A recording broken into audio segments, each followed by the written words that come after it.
নূহ নবী গাছ লাগাইছে 100 বছর আগে, মহাপ্লাবন আসবে 100 বছর পরে। গাছটা বিরাট বড় হলো 100 বছরে। ওই গাছটা নূহ নবী কাটলেন, কাটার পরে তক্তা বানান। লোকেরা বলে, নূহ রে করো কি?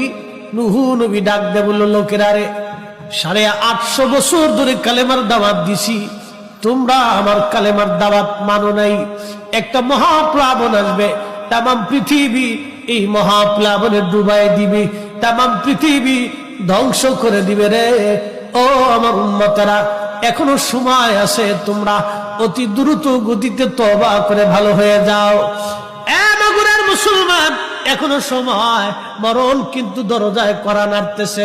ভালো হয়ে যান, না হলে কবরে ফেরেশতারা কিন্তু আপনারে ভালো বানাইবে, তখন ভালো হয়ে কিন্তু কোনো লাভ হবে না।